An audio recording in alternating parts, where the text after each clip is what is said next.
د ټولو نه اول خو تاسو ټولو ته زه د زړه نه مبارکباد درکوم. ډېر ډېر مو مبارک شه. وګوره څومره خوش قسمته خلک یې تاسو. پرون هم ستاسو په جومات کې ختم و او نن بیا ستاسو په جومات کې ختم دی. نو دا ستاسو دپاره ډېره زیاته د اعزاز او د خوشحالۍ خبره ده. د رمضان المبارک مطلب هم دا دی، یا ایها الذین آمنوا، اے ایمان والو، کتب علیکم الصیام، تاسو باندې روجی فرض شوې، تاسو ته روجی الله درکړي دي، کما کتب علی الذین من قبلکم لعلکم تتقون، او مخکینو قومونو باندې امتونو باندې هم روجې وي او دې دپاره تتقون چې تاسو د خپل رب نه ویریږئ او تاسو تقوا اختیار کړئ. که د رمضان مطلب دای چې صرف ډوډۍ به نه خورم اوبه به نه څښم نو بیا خو روژه ډېره اسانه ده، خو زما په خیال د تتقون مطلب هم دا دی چې موږ نن د خپل الله نه ویریږو. یره څه ته وایي؟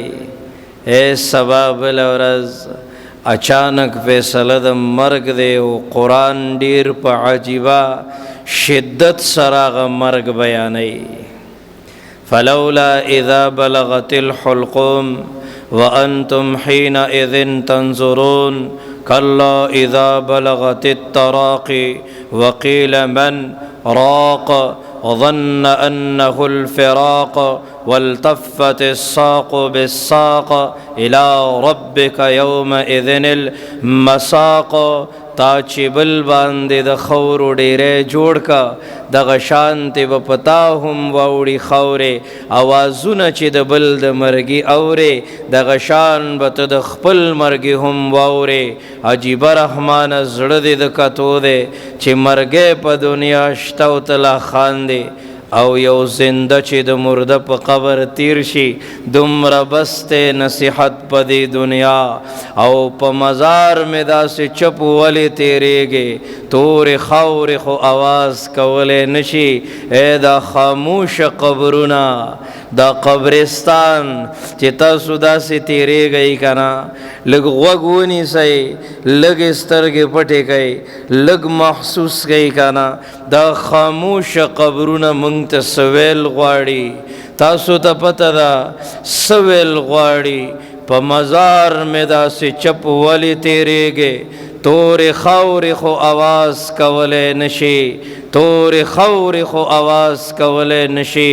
فاعتبروا یا اولی الابصار، عبرت واخلئ، وګورئ، ختم کئ دا نفرتونه. موږ ته خو هیڅ فایده میلاو نشوه، دا ماما دی بیکاره دی، ټول عمرم دشمنی وپالله هیڅ فایده یې ونه کړه، ټول عمرم بغض او حسد وپاللو هیڅ فایده یې ونه کړه، ټول عمر دی جبې غیبتونه وکړل، تهمتونه یې ولګول، ګانې بجانې وویلې، هیڅ فایده حاصله نشوه. زما په خیال زمنګ او ستاسو د زندګۍ حقیقت هغه مرګ دی، دویم حقیقت د قبر زندگی، دریم حقیقت روز محشر دی. اے پولیسارات دی، وګوره، وَإِن مِّنكُمْ إِلَّا وَارِدُهَا كَانَ عَلَى رَبِّكَ خَتْمًا مَّقْضِيًّا. څوک به لاندې پورې وغورځېږي، څوک به پورې وځي. ماوره په دې خیال چې تقریر دی او بیان دی، ته په دې خیال واوره چې ما ته خو نن زما د زندګۍ حقیقت بیانېږي که نه. استاد غرزولو فیصله بکیږي او کنه ته به پوری وځې دا سوچ پکار دی اوس دلته په ناسته ناسته باندې وامتازوا اليوم ایها المجرمون مجرمان جدا شي نیکان جدا شي نو ستا شمار به په مجرمانو کې کیږي او که په نیکانو کې به کیږي دا سوچ پکار دی ثم الیه ترجعون تاسو ټول به خپل رب ته مخامخ کی گئی اے کله چې مخامخ شو سبقو دا سوچ پکار دی اوس په دې ټیم باندې ما په خپل د خپل ژوند سپرلی سي زلی ما کرلی دی ازغی د ځان د پاره الله دا سوچ پکار دی الله ګیریم د ګناه په سمندر کې راوچت میں کا ډوبېږم مددگار الله دا سوچ پکار دی چې الله تم راوچت نکی منگ بسکو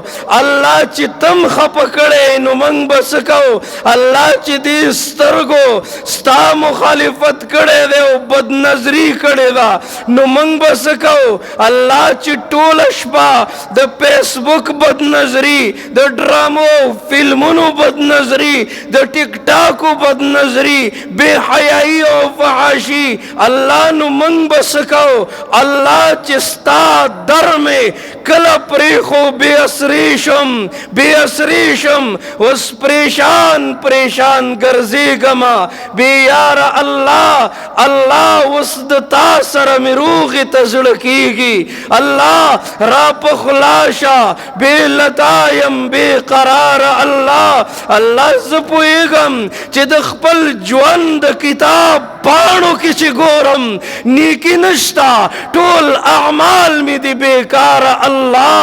اللہ ما سر خسم نشتا دے اللہ ما سر دا تحجد حسن نشتا دے اللہ ما سر دا اعمال حسن نشتا دے اللہ ما سر دا سجد حسن نشتا دے اللہ نفس شیطان رالد زلستر گڑن دیکھڑی پتیارو کی امروان پا خطا لار اللہ اس دل تب دے ناست باندے پزڑکے خپل اللہ تا متوجی شچے اللہ ستا حکمون بمنم اللہ نور بتا نخپکوما اللہ نور بستا دا حبیب محمد الرسول اللہ دا سنت و مخالفت نکوما اللہ نور با دا بے حیائی مجلسنو تنزما اللہ بد نظری بنکوما اللہ بے حیائی بنکوما اللہ فحاشی بنکوما اللہ در رمضان المبارک بہترین میاش دران نصیب کڑا ختم د کلام اللہ شریف دران نصیب کا اللہ نندا فقیر عاجز بندہ ستاپ دے کور کے نن تات سوال کے د کلام اللہ شریف د ختم پا موقع باندے دعا قبلی گی اللہ نن دا فقیر ستانا ستا رحم غواڑی ستانا ستا کرم غواڑی اللہ قبر سخ دے زپوئیگم زن کدن سخ دے زپوئیگم میزان پولیسارات سخ دے زپوئیگم خو اللہ منگ تا سخ دے نو تا تا خو سخ ندے تا وعدہ کڑی دا چی زد خپل بند سرا دا اویاو موریانو نمزیات من کوما اللہ پخپل گناہونو باندے فخر نکوما دا عاجز فقیر بندہ اللہ دا رحمت پا صادر کے راون غاڑو جنت تے داخل کا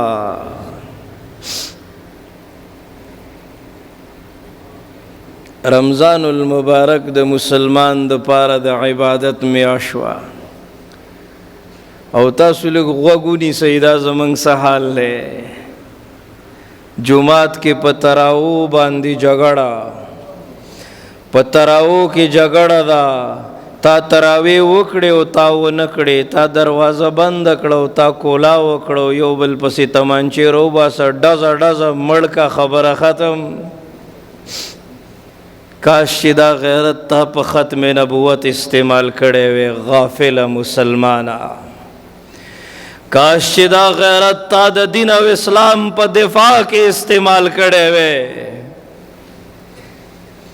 ته خو په غیرت باندې مشهور وې، ته خو په علم او تقوا او زهد باندې مشهور وې. نن خلق د جهالت مثال ورکوي، نو ستا نوم اخلي. نن ته د بې حیایۍ په دلدل کې ډوبېږې روانې، څه چل در باندې شوی دی؟ کامیابه معاشره میلمه به ورکره راغی، ډیوه به یې مړه کړه، د غربت انتها و ده به ورسره هسې لاس ښکته کوو، میلمه به یې مړولو. موږ ته انسانیت ښودلی دی. د یو چیلي سر به په 2 کورونو به یې ګرځولو. دې ګاونډیانه به وي موږ کشته، دوی له ورکوي، موږ کشته دوی له ورکوي. واپس به هم هغې کور ته راغی. څوک زکات اخیستو والا نه و. د جهاد میدان و د تندې حالتو. یو ملګري وی ماله اوبه، مشکیزې والا هغه ته اوبه پیش کړې ښه، هغه ونسکلې، خوا کې بل وی ماله اوبه. هغه چې څنګه خولې ته کړې، خوا کې بل وی ماله اوبه. درې واړه د تندې په حالت کې دې دنیا نه رخصت شو. موږ ته انسانیت ښودلی دی. اپنی مٹی پہ چلنے کا سلیقہ سیکھو، سنگ مرمر پہ چلو گے تو پھسل جاؤ گے. بے خبر تو جوہر آئینہ ایام ہے، تو زمانے میں خدا کا آخری پیغام ہے. ستا اللہ تا سرد اویا و موریانو نمزیات امین کئی، تا تا سپتا دا ہماری بے وفائی پر وہ اتنی وفا کرتے ہیں. اگر ہم با وفا ہوتے تو کیا ہوتا؟ دل تو کیا چیز ہے، ہم سینوں میں بھی اتر جاتے. تم چاہو تو صحیح چاہنے والوں کی طرح. زړه کې درد پیدا شي، بعضې خبرې وګورو واورو که نه، او بیا موږ دلته په دې منبر باندې کینو چې الله د دې معاشرې دا دردونه، الله ما ته داسې الفاظ راکړه چې زه د دې خپلې معاشرې اصلاح وکړم، د دې خپل نوجوان اصلاح وکړم. بربادۍ طرف ته روان دی. ته به مړې، ستا ټیک ټاکې به خلک ګوري، ستا بې حیایي به خلک ګوري. اے خورې که نن ستا په سر باندې د بیبي فاطمې د حیا صادر په نظر نه راځي، نو موږ ناکام یو. دا د ګناهونو دلدل به موږ د جهنم کندو ته وغورځوي. دې غفلت او بې حیایي زموږ معاشرې بربادې کړې، زموږ مدرسو ته نقصان ورسولو، زموږ جومات ته نقصان ورسولو. وګوره خاندانونو کې، کورونو کې توڑ پیدا کړی دی، زموږ د سجدو نه حسن ختم کړی دی که نه. وګوره جومات ویران پروت دی. زه د دې خپلو امامانو ملګرو نه پوښتنه کومه، ما ته مولانا صاحب د سارې په مانځه کې 2-4 نمازیان، ټوله دنیا د غفلت په خوب وده فی جنات یتساءلون. اے اہل جنت به تپوس کوي عن المجرمین، دې مجرمانو نه ما سلککم فی سقر، تاسو ولې جهنم ته روان یئ؟ د دوی چغې، د دوی فریاد، د دوی جړه قرآن بیانوي. دوی به ورته جاړي لم نکو من المصلین، موږ به مونځ نه کولو. امور غریب ہے، د سارے مونځ ته نه پاسئ، وی خوب یې خرابېږي. اے مورې تا ته څه پته ده؟ کاش چې ته پوه شې په دې خبره باندې چې د یوې سجدې د نه کولو نقصان څومره دی. اے مورې کله نه چې تا تربیت پرېښی دی، هغه موبایل په لاس کې واخیسته، کله چې تا فکر پرې خېده هغه بے حیاي قتلو کې مصروف شو، ډرامو فلمونو کې مصروف شو. اے مورې سوال درته کوما که الله درته بچی درکړی دی جوړه شه د شیخ عبدالقادر جیلانی د مور هغه فکر د خپل زندګۍ منشور وګرځوه. اے دنه به د معاشري ښکلی انسان جوړ شي، دنه به د معاشري ښکلی انسان جوړ شي. ستاسو بچی به سبا بله ورځ په دې مصله باندې ولاړي، په دې منبر باندې به ناستي او قال الله او قال رسول به بیانوي انشاءالله. الله درته ښکلي علما درکړي دي، ښکلی مولانا صاحب یې درکړی دی، د هغه مدرسه ده، راولئ خپل بچي ورسره کښېنوئ. دا کاریګر دي نښه پې وکئ باقاعده. کم بچی د مدرسې په ماحول کې دی او کم بچی موږ د دنیا ماحول ته پرېښی دی، غټ موبایل هم ورله په لاس کې ورکړی دی چې څه دې خوښوي هغه کوه، نښه پې وکئ باقاعده. انشاءالله مدرسې والا بچی به ستاسو تابعداري. د مرگ و د جو نسبت نہ لگی، صبح کا بولا ہوا اگر شام کو واپس آ جائے تو اسے بولا ہوا نہیں کہتے. اسم وقت دے ربیدار شی، سانس ہے تو چانس ہے، دن پا تخت دے نو سبا پا تخت دے نسبت نہ لگی. سوک د خاوروی روح پورته کی تخت ورکی، کله کله د تاجدار خاوری په سر شي. اے د چا خوخیږي نه چې کومه جوړه واغوندم.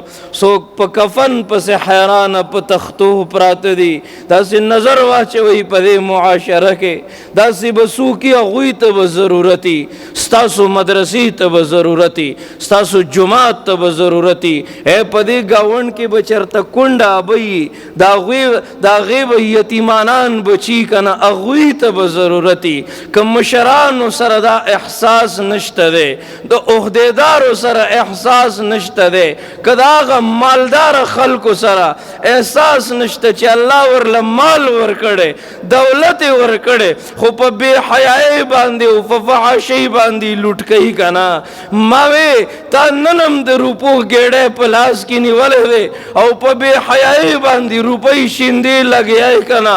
ما وی چې سره د دې ګېډې دې داسې د لاس نه ونیسم، دې اسپتال له دې بوزم که نه.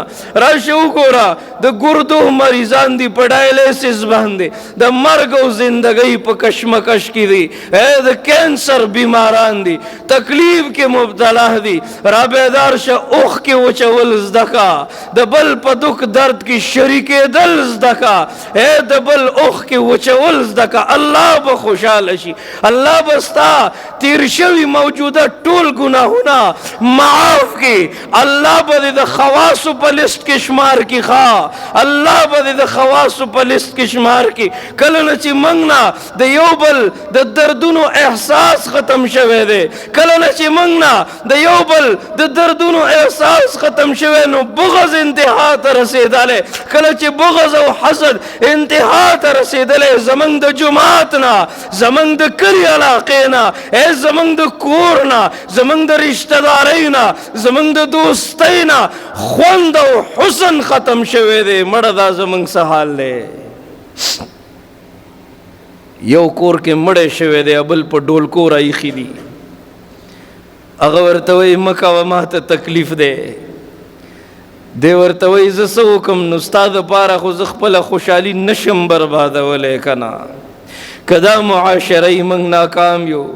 زابل ورځ یو بیان نه واپس را روانوما، طبیعت می خراب شو، مرګرو اسپتال لوي وړم، ډاکټرانو راله علاج وکړو. ما ته ډاکټر صاحب مولانا صاحب تا ته څه پته ده؟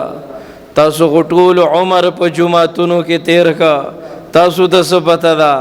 زړه مضبوط کو، واوره منګ له یو کیس راوړو، یو ماشوم یې راوړله بېهوشه وه، او چې کله منګه هغه ماشومې ته علاج شروع کړه، مونږ ورله ټیسټونه وکړو په هوش کې راغله. تا ته پته د مولانا صاحب هغه ماشومې سره زیاتې شوی و، د هغې په عزت باندې حملې شوې وې. دا د انډیا او د امریکې خبره نه ده، دا زما د دې بې حسه معاشرې کارګزاري ده چې زه تاسو ته بیانوم. زړه مې جاړي لګیا دی، زړه مې غمجن دی، زړه مې غمجن دی که نه. ما وی ډاکټر صاحب دا دومره ظلم چا کړی دی؟ ما ته مولانا صاحب زړه مضبوط که واوره، پلار لګیا دی د 7 کالو د ماشومې سره زیاتی کوي.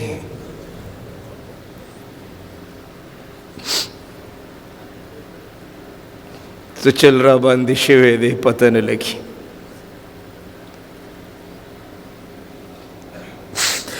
مرګ ډیر سخت دی که نه؟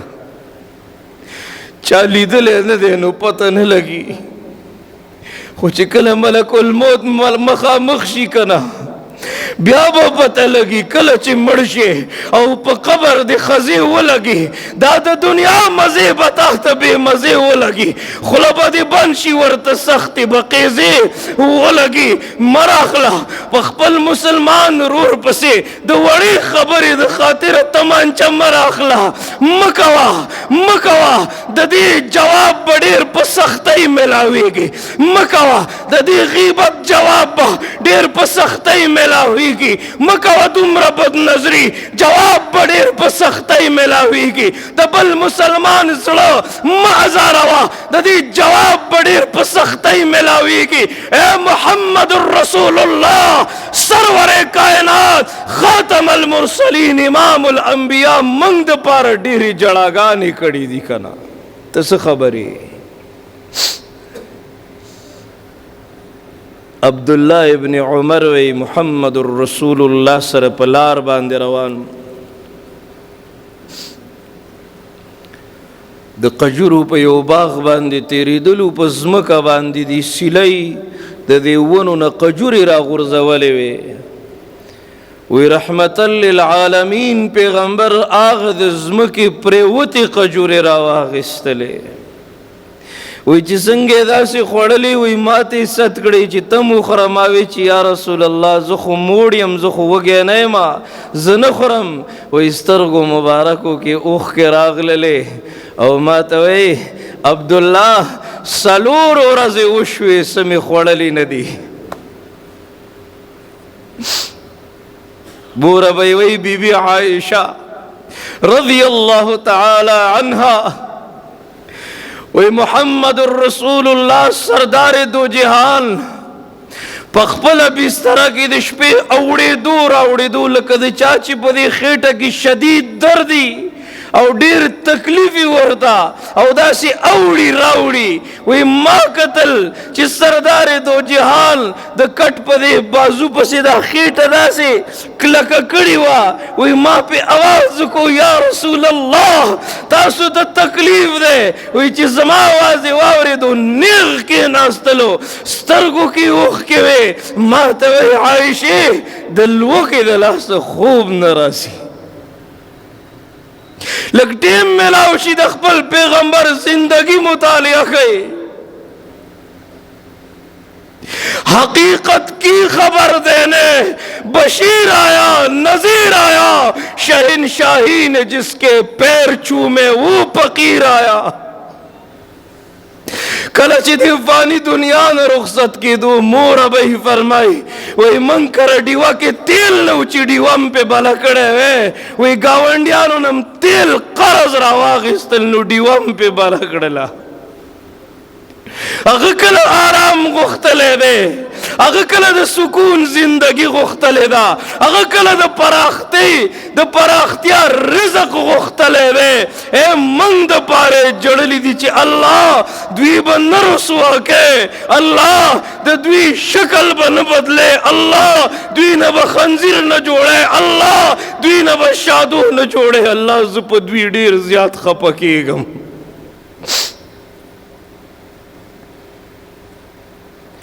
حضرت ابو هریرہ رضی اللہ تعالیٰ عنہ روایت کی وی د معمول خلاف لگیا ہو پناست باندی منس کو وی ډیر په تکلیف به سجدې له لاړو، ډیر په تکلیف به راوچت شه.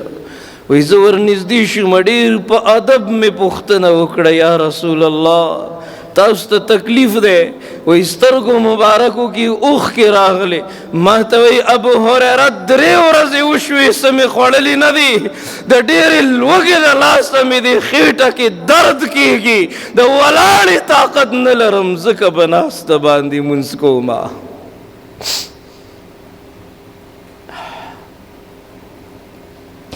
ما چې واورېدل هغه انسان چې وغواړي اسمان نه د دسترخوان راشي دومره په لوږو کې گزاره کوي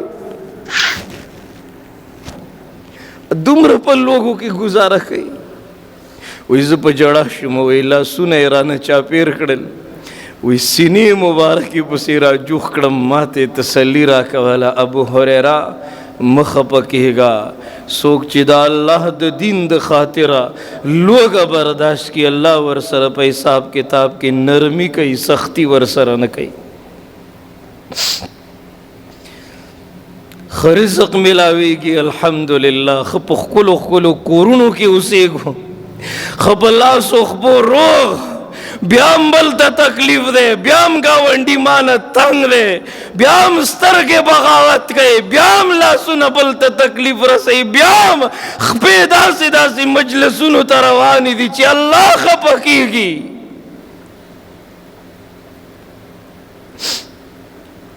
ډېره اوږده ورځ ده فی یوم کان مقداره 50,000 سنه 50,000 کاله ورځ ده لقد احصاهم وعدهم عدا وكلهم آتيه يوم القيامة فردا یو برا جمع کی گئی یقول الانسان یومئذ این المفر اے د تیخت زیبا نہیں خوا د تیخت زیبا نہیں د پٹیدو زیبا نہیں قرآن عربی کې د منګه غسی پوی نشو خوا منګه غسی پوی نشو چې قرآن کم دردونه بیانوي قرآن کم حقیقت بیانوي قرآن کم حقیقت او هیبت بیانوي ان اخذه علیم شدید شدت دې پکې ان ربک لبالمرصاد تاسو ټول ماته ګورئ او زه تاسو مخې ته ناسم وګوره زه څومره په ادب او احترام باندې ناسمه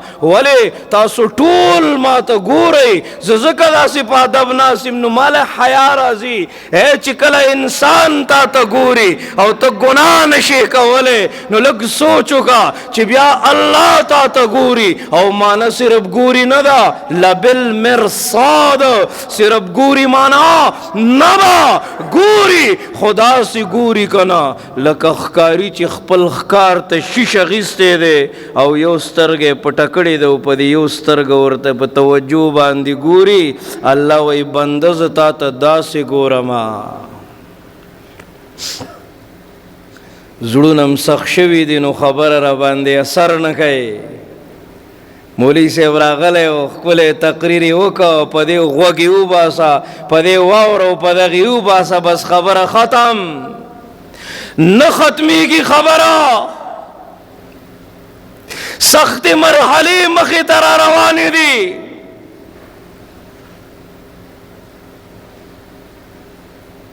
نن د شپې کور ته لاړې لږې سترګې پټې کا محسوس که چې ملک الموت راغی او زمانې روح واغسته محسوس که چې زما اعلانونه وشو خلق را خبر شو زما د جنازې بندوبست شروع دی اے د جنازې نه بعد د جنازې نه بعد زما کټ خلکو واغسته په منډه منډې روان کړی دی اے مقبرې ته ویوړه هلته یو کنده کنستې ده هغې کندې ته قبر وی اے د خاورو بالښ دی او په هغه کنده کې سملولم اے بیا را باندې لوی لوی تیږې کېښودلې او بیا را باندې د خاورو څلی ودره وکړه که نه چې ته یوازې پاتې شي نو څه به کې ته خو بازار تم یوازې نه ځې ځان له ملګری ګورې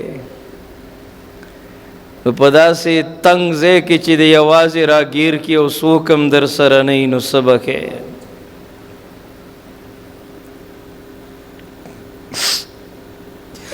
پته نه لګي څه چل را باندې شوی دی زه خو چې دې بازارونو ته ګورم زړه مې جاړي، زه چې د مسلمان دې غفلت ته ګورم زړه مې جاړي.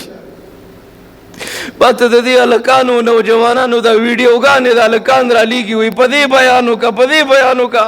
ای نوجوانه څه چل در باندې شوی دی؟ ته به په پردو ودونو کې ګډېږې او خلک به درنه ویډیوګانې کوي، او زه په دې انتظار یم چې ته به محمد بن قاسم یې د راتلونکي دور، ته به سلطان صلاح الدین ایوبي، زه په دې انتظار یم چې ته به تهجد ګزارې او ته به په سجدو کې جاړې خپل الله ته. زه خو په دې انتظار یم، زه په دې انتظار یم کنه.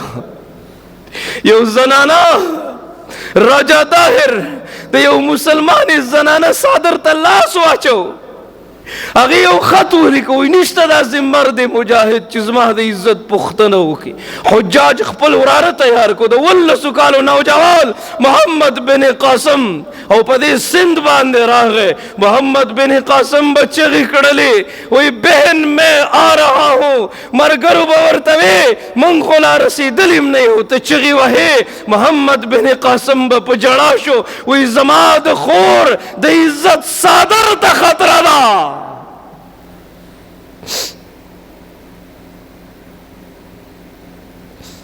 نن چې ته د پردی خور او لور د سر نه صادر راکاږې زه خفه کېږم. چې ته د پردی خور او لور عزت په بیه اخلې زه خفه کېږم.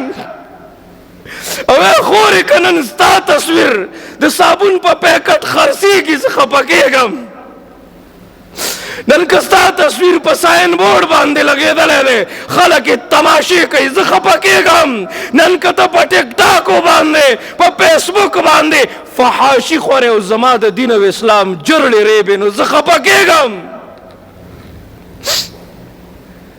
موږ د بیبي فاطمې د حیا تاریخ کتلی دی. د پرتوک په کپړه یې دویمه کپړه تو کړې وه. چا ورته وویل دا ولې؟ وی چې زما د پرتوک په کپړه باندې د غیر نارینه نظر ونه لګي. ته د هغې نه زیاته ښایسته یې، ستا مقام د هغې نه زیات اوچت دی. هغې وصیت کړی وی زما جنازه به د شپې اوچته وي.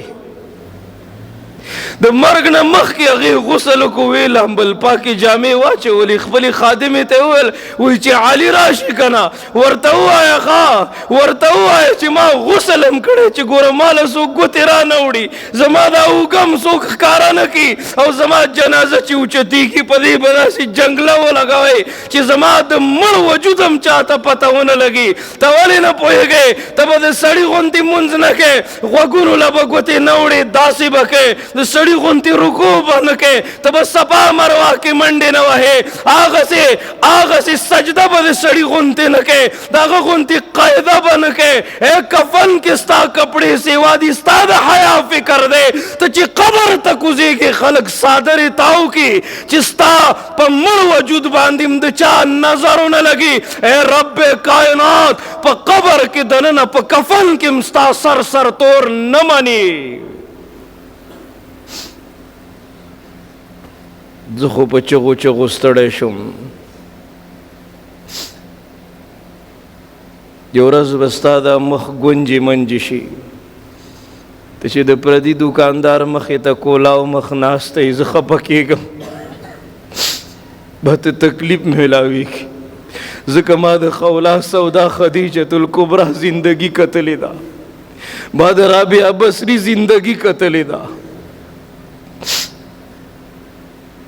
بکوه که نن ستا په وجه باندې دین ته نقصان دی، اسلام ته نقصان دی، نو واپس شي.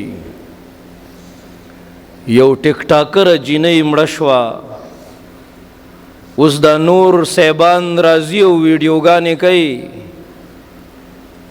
وایي د دې دا ناچګانې مه ګورئ ځکه چې هغې ته په قبر کې تکلیف رسي.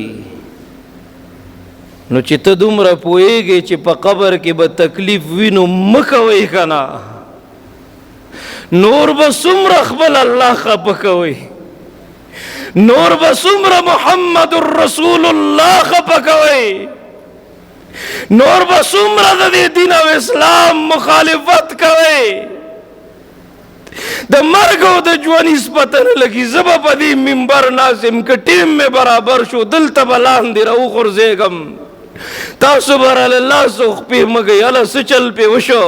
وظن انه الفراق اذا جاء اجلهم لا يستاخرون ساعه ولا يستقدمون. کله چې د رب د طرف نه فیصله رااله بس خبره ختم. داسې په دې خپل معاشره کې نظر واچوي، وګورئ چاته به تکلیف وي، روجه د چا به د روجه ماتي وس نه کېږي، د چا به د پېشمني وس نه کېږي.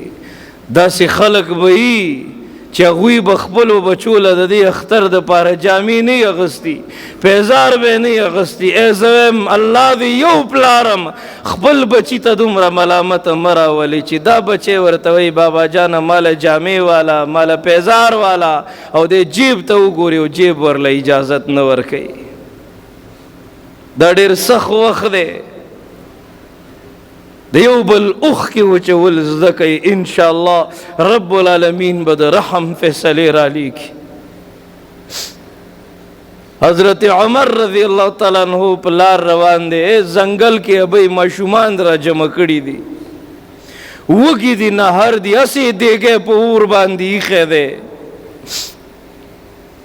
ابۍ جاړي او شکایت کوي چې حضرت عمر زمنګ د حال نزان نه خبرې، د عمر بګریوانی زما به لاسی.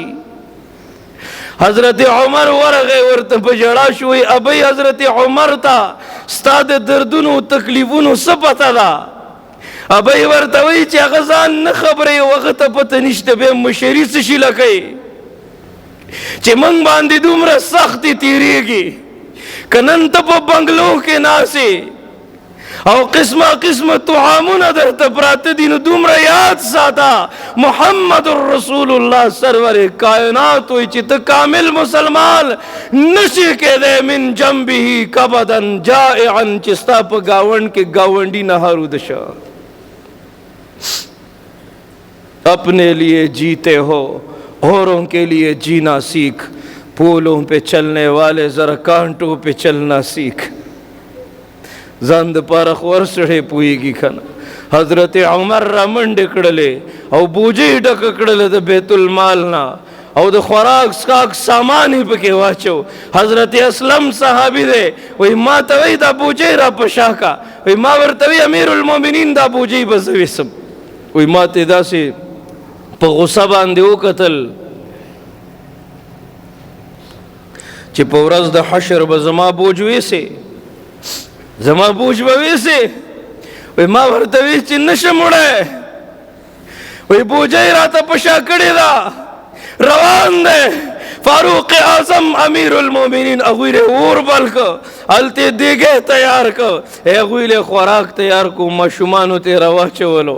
هغه ماشومان وږي وو که نه، هغوی هغه تالي ته راټول شو، په زوره زوره لګیا دي او هغه خوراک کوي. حضرت عمر امیر المؤمنین فاروق اعظم یو څو قدمه شاته شو، د هغه ماشومانو تماشې کولې و، جړل یې. حضرت اسلم رضی اللہ تعالیٰ عنہ ما تپوس کو، امیر المؤمنین اوس خو ماشومان ماړه شو، تا د دوی حاجت روايي وکړه کنه، ولې جاړې ولې دومره غمجنې؟ فاروق اعظم امیر المؤمنین وای ما ځکه وجړل چې ما الله ته سوال کړی چې الله تر هغې پورې ملک الموت ما لېږه چې ما د دې ماشومانو په دې چهره باندې خندا نه راوستي.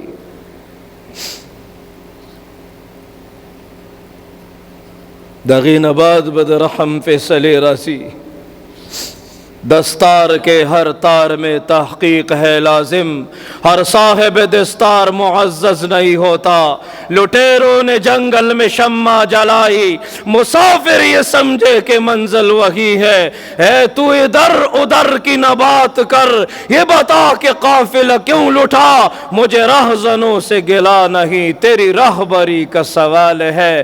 مسلمانہ تابد ابو بکر صدیق دا صداقت ترجمانی کا ولا مسلمانا تا به د حضرت عمر د عدالت ترجمانی کولا، تا به د حضرت عثمان د سخاوت ترجمانی کولا، تا به د حضرت علی د شجاعت ترجمانی کولا، تا به د بلال حبشی د عشق ترجمانی کولا، اے خور او اے مور تا به د بیبی فاطمه د حیا د صادر ترجمانی کولا. اخیری خبر در تکام، ما سره ټیم ختم شو. نوجوانان په نظر راځي ماشاءالله، بنګ ته ډېر شکایتونه ملاویږي، مور خپه پلار خپه. اے نوجوانانو دا مور مه خپه کوئ، دا سپینګیری بابا مه خپه کوئ. د دې بابا جی په رضا کې خپل رضا ولټوه. تا سره ډېر مخلص دی، تا سره ډېرې سختې تېرې کړې دي. د دې بوډۍ ابۍ دا ټیټه ملا وګوره، د سترګو نظر یې لاړو ختم شو.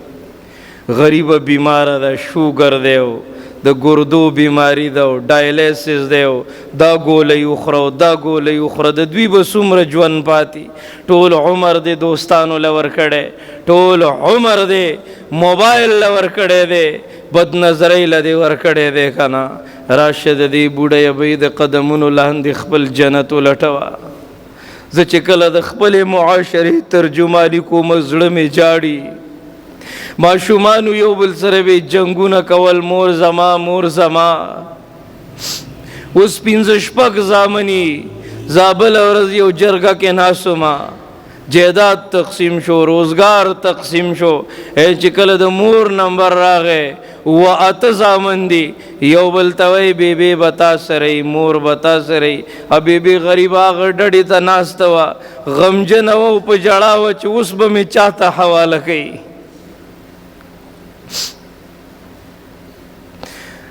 د الله د نبی محمد رسول الله نه تپوس شو، قیامت به کله وي؟ الله ته پته ده. وایي څه نشاني خو وښایه که نه. وایي کله چې مور د اولاد د لاسه ذلیله شي انتظار کوئ، قیامت به راځي، د کاڼو باران به کېږي. اے مور ستا عظمت ته سلام دی. کله چې ډوډۍ 4 وې او بچي 5 دي که نه، مور وایي زما زړه ته نه کېږي، وایي زه مړه یم. د چت لهړی به ما تو منګ سے گزاره کړې ده، سختی تیر کړي منګ سے گزاره کړې ده، تکلیفونه تیر کړي منګ سے گزاره کړې ده. نوجوانانو تاسو ته وایم، زه به مدرسې ته تلم، ډېره د غربت زندگی، ډېر د تکلیفونو ژوند که نه. موږ کره به زموږ خپلوان او رشته داران نه راتلل. زما مور به ویل تاسو موږ کره ولې نه راځئ؟ زما مور ته به ویل وایي ستاسو د چت لهړي مات دي، وایي هسې نه ستاسو دا کوټې را باندې را وغورځېږي. چې باران به و دغې مور به یو ځای کې لوښی کېښودو، دې ځای کې به اوبه را څڅېدې، هغه ځای کې به را څڅېدلې. ته څنګه دا مور خفه کولی شي؟ ما ډېر خلک مقبرو کې قبرونو ته ولاړ لیدلي دي، جاړي. مور مې را سره ډېر تکلیفونه تېر کړه، اوس رانه داسې په دردونو تکلیفونو کې لاړه، اوس را سره ګاډ یم دی او بنګله ده، خو مور مې نشته که نه. زه به په چوټۍ رالم، ګاونډ کې به روپۍ قرضولې، وایي زما بچی مدرسې له ځي. بهته بله ورځ به کوړي کې بیان و، ما ته یو ملګري وویل، یو مولانا صاحب وایي ته دې ځي ته څنګه ورسېدې؟ ما ورته مولانا صاحب د الله په ذات مې دې قسمي، دا زما خپل کمال نه دی. مور به د خلکو بړستنې او تورشکې ګنډلې، 10 روپۍ به یې جمع کولې، یو خزانه و هغې ته به یې اچولې، ماته تانیزونه به پکې و، چې پوره به نه شوې بیا به یې قرضولې. وایي زما بچی مدرسې ته ځي، واړه به یې ګرځول په دې کورونو کې. او کله چې به یې ما ته جب کې کېښودلې، سترګو کې به یې اوښکې راغلې، ما ته یې بچیه ډېرې د سختې روپۍ دي چې ضایع یې نه کړې.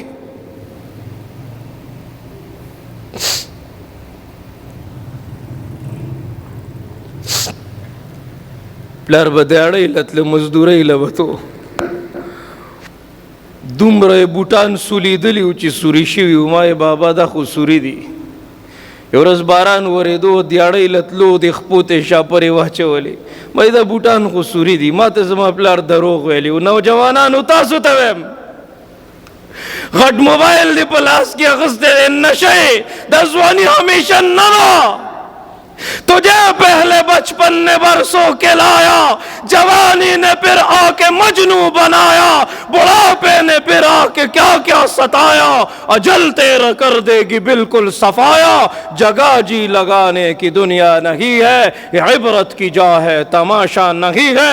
ستا په ځوانۍ به یو ځل د بوډاتوب په دې بهار به خزان راځي یاد ساته. بیا به د امسا په لاس کې نیولي و ملا ټیټه، اچانک به ټسټونه وکړي ګردې دې پیل دي، اچانک به ټسټ وکړي ستا خو شوګر دی ختم. مړه دا بې وفا دنیا، دا بې وفا زندگی د لږې غوندې مزې د خاطره تا رب کائنات خفه کړی دی. ما ته زما پلار دروغ ویلي و. ما وی دا بوټان سوري دي. ما ته بچې دا ماله ګوته خوږی نو ما سوري کړي دي. ډېر وخت پس ما ته زما مور ویل ستا د پلار د بوټانو وس نه کېدو چې ځان له بوټان اخیستي وای. نوجوانانو دا اخري خبره درته پرېږدم، نن که دغه پلار تا په دې منبر ناس لیدل غواړي که نه، نو ته ولې نه کښېنې په دې منبر باندې؟ ته ولې ځان د دې منبر د ناستې قابل نه جوړی؟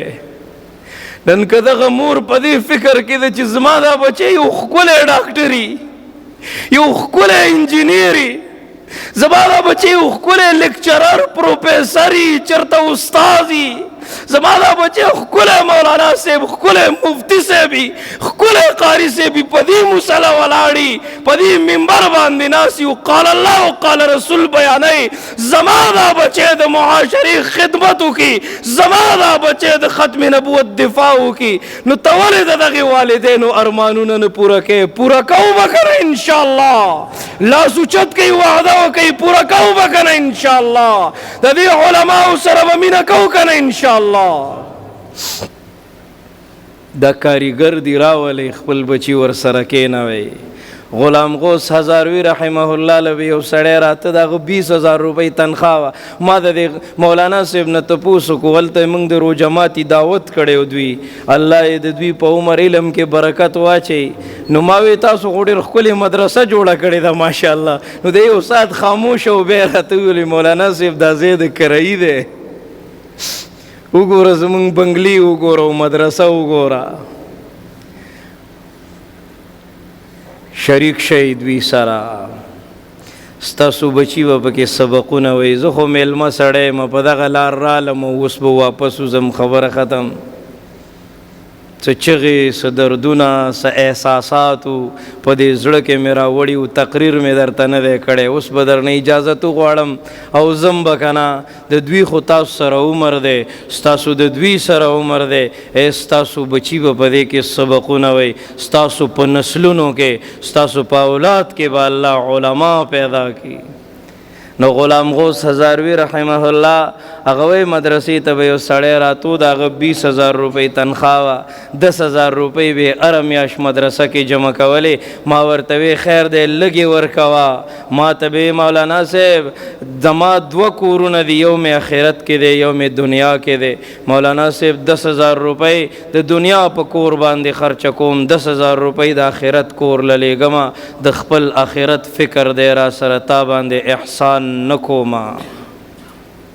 د آخرت فکر وکړو که نه انشاءالله؟ ورکوئ ښه د خپلو بچو له کم از کم یو ګنټه ورکوئ او د مولانا صاحب سره کښېنوئ. انشاءالله دا بچی به ستاسو تابعداري، تقوا سره ژوندون، علم عرفان مزه کوي، رفتار په قوانینو د قرآن مزه کوي. زما د دې ټولو چغو د دردونو د خلاصه صرف او صرف دا یو خبره ده. سوال درته کوم، هسې مړ کېږې که نه؟ ښکلی مړ شه، داسې مه مړ کېږه چې دا خلک پټ پټ خاندي چې شکر دی چې مړ شو. چې مرې خو هم را چې څوک تاب در پسې وکا ممار شه او ملړم شه چې په مرګ دې څوک زړه ښه کا ته چې پیدا شوې تا جړل خلکو خندل داسې مړ شه چې ته خاندې او خلک جاړي بعد انسان مړ شي که نه دا دیوالونه ورپسې جاړي خلک ورپسې جاړي لوی واړه ورپسې جاړي حضرت عمر وفات شو چې کله وفات شو که نه لوی وړو مشرانو کشرانو ټولو جړل کنه غیر دینه خلک راجمع جړل یې د ماشومانو د خپلو موریانو نه تپوس کوي مورې ولې جاړئ قیامت دی چې تاسو جاړئ تاسو چې وی قیامت به راځي او داسې سخته ورځ به وي که نه نه موریانې خپلو بچو ته وی بچو قیامت نه دی خو او نن د قیامت منظر په نظر راځي د مسلمانانو خیر خوا فاروق اعظم امیر المومنین رخصت شوه دی کنا داسې مه مړ کېږه چې دا خلک پټ پټ خاندي چې جومات کې ته خلک تنګو د بغض نه ډک حسد نه ډک د پسې مې مونځ نه کېږي هلته به مونځ کومه د سره مې نه لګي هغه سره مې نه لګي دا م تره دی بېکاره دی دا ماما دی د سره م په ډېران جګړه ده او د سره م په دې باندې بغض دی حسد دی بس دی ختم کوي ښه مرګ دپاره تیاری ضروري دی قبر دپاره تیاری ضروري دی د رب کائنات ملاقات دی تیاری ضروري دی زمونږ توبه ده که نه انشاءالله وآخر دعوانا الحمد لله رب العالمين جزاكم الله خير تاسو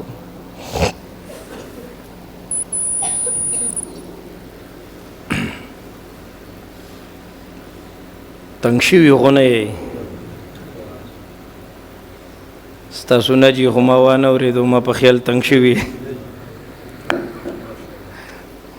مولوي صاحب وایي دعا م ته وکړه نو زما خو دعا ځان له قیسه یو ماشوم اوبو ته پرېوتی و یو سړي ورپسې ور ودانګل بس راویسته خلکو په ملا باندې ټپاو چې شاباس ماشاءالله تکړه سړی ماشوم یې بچ کو که نه وایي تکړه سره به ګورو خو دا دیکه چاره کړې وه